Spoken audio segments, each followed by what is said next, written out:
শুধু কি হিন্দুদের মূর্তি তৈরিতেই আলেম সমাজের এই বাধা, এই পদক্ষেপ?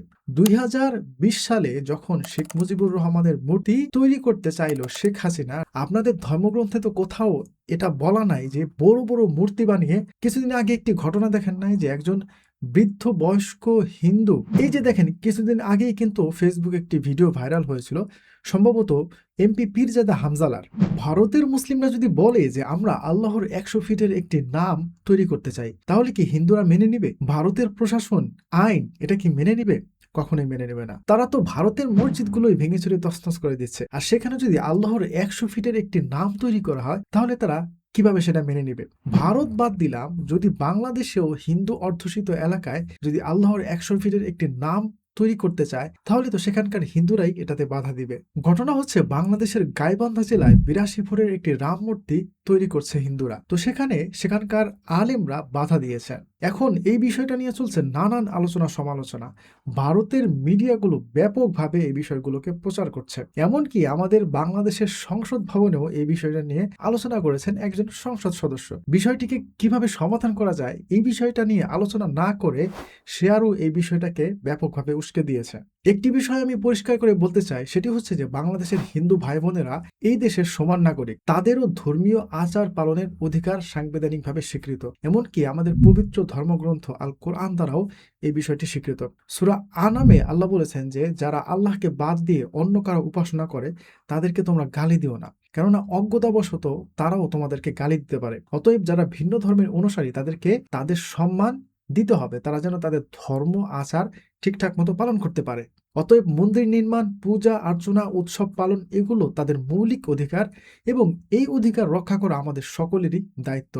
কিন্তু এখানে একটি প্রশ্ন স্বাভাবিকভাবেই আসছে, সেটি হচ্ছে যে বাংলাদেশ একটি মুসলিম সংখ্যাগরিষ্ঠ দেশ, যেখানে বিভিন্ন ধর্মের মানুষ একসাথে পাশাপাশি আমরা বসবাস করছি। তো এই বাস্তবতা একটি অত্যন্ত উচ্চ এবং দৃশ্যমান মূর্তি যদি সেখানে নির্মাণ করা হয়, তাহলে এটি কি সাম্প্রদায়িক সম্প্রীতির পরিবেশকে বজায় রাখে, নাকি এখানে উত্তেজনাকে উস্কে দেয়? বাংলাদেশের বিজ্ঞ আলেম সমাজ এই বিষয়ে একটি পরিষ্কার কথা বলেছেন। তারা বলেননি যে হিন্দুরা মূর্তি বানাতে পারবে না, তারা এটা বলেননি যে হিন্দুরা পূজা করতে পারবেন না, তারা এটাও বলেননি যে হিন্দুরা মন্দির বানাতে পারবে না। তারা শুধু এতটুকু বলেছেন যে মন্দিরের ভেতরে, মন্দিরের আঙিনায় তারা যা খুশি তাই করুক, সেটা আপনার ধর্মীয় স্বাধীনতা। কিন্তু উন্মুক্ত স্থানে ৮২ ফুটের একটি মূর্তি তৈরি, এটা ধর্ম পালন নয়, এটা প্রকাশ্য উস্কানি। শুধু কি হিন্দুদের মূর্তি তৈরিতেই আলেম সমাজের এই বাধা, এই পদক্ষেপ?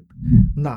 ২০২০ সালে যখন শেখ মুজিবুর রহমানের মূর্তি তৈরি করতে চাইল শেখ হাসিনা ঢাকা ধোলাইপাড় মোড়ে, সেখানেও কিন্তু আলেমরা ব্যাপকভাবে সমালোচনা করেছেন, এমনকি তারা আন্দোলনও করেছেন। এমনকি তৎকালীন সরকার, তৎকালীন হেফাজতে আমির জুনায়েদ বাবুনগরী সহ যুগ্ম মহাসচিব মাওলানা মামুনুল হক এবং ইসলামী আন্দোলনের নায়েবে আমির সৈয়দ ফজলুল করিমের বিরুদ্ধে কিন্তু রাষ্ট্রদ্রোহের কিন্তু মামলা করেছিলেন।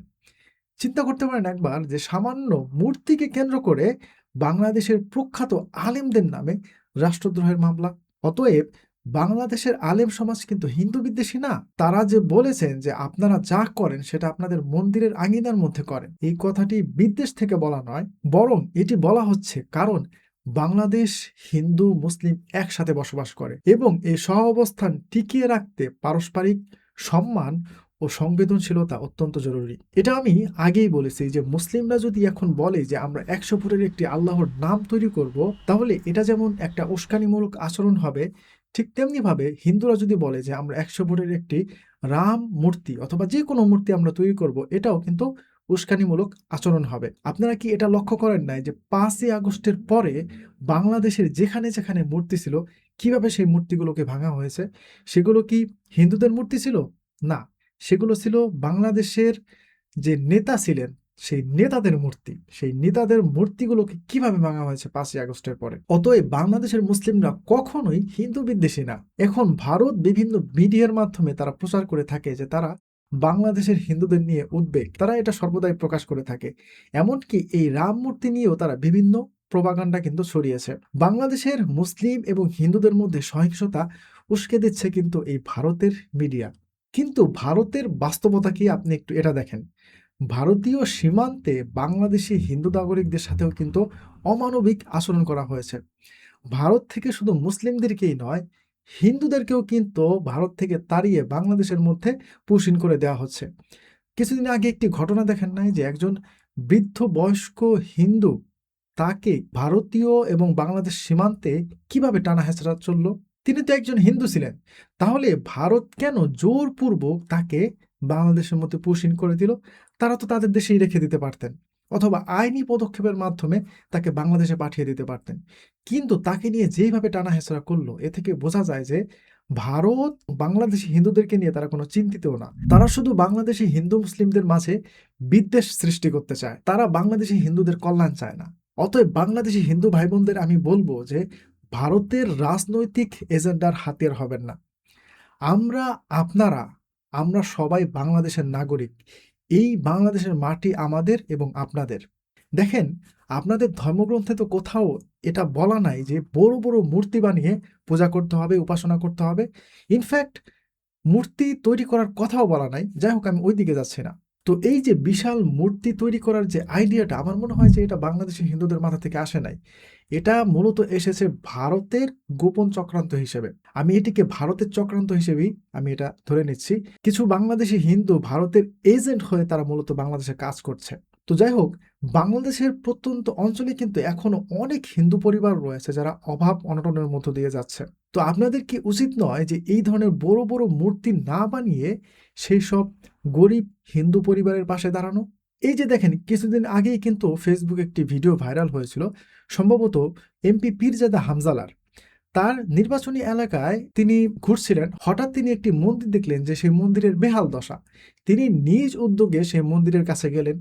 এমনকি তাকে কেউ ডাকেও নাই। তিনি নিজ উদ্যোগে গেলেন এবং সেই মন্দিরের কথা সেই মন্দিরের পাশের বাড়ির মানুষদেরকে জিজ্ঞাসা করলেন এবং তিনি বললেন যে এই মন্দিরটাকে তিনি নতুন করে তৈরি করে দিবেন। তো এখন বাংলাদেশের মুসলিমরা যদি হিন্দু বিদ্বেষী হয়ে থাকতো, তাহলে 5ই আগস্টের পরে কিন্তু মুসলিমরা হিন্দুদের মন্দির পাহারা দিত না। একজন পীর, একজন মৌলবী হয়ে একটি মন্দির তৈরি করে দেওয়ার কথা বলতো না। অতএব আমি আবারও বলতে চাই যে বাংলাদেশের মুসলিমরা হিন্দু বিদ্বেষী না। বাংলাদেশের মুসলিমরা মূলত ভারতের কট্টরবাদী বিজেপি, মোদী এবং কট্টরবাদী যারা হিন্দু রয়েছে ভারতের, কট্টরবাদী হিন্দু বিরোধী, যারা ভারতের মসজিদ ভাঙছে, যারা প্রতিনিয়ত ভারতীয় মুসলিমদের উপরে নানানভাবে অন্যায়, অত্যাচার, জুলুম, নিপীড়ন করছে। অতএব বাংলাদেশি হিন্দু ভাই বোনদেরকে আমি বলবো যে আপনারা ভারতের প্রোপাগান্ডায় কান না দিয়ে আমরা বাংলাদেশি মুসলিম, হিন্দু, খ্রিস্টান সবাই আমরা মিলেমিশেই বসবাস করি।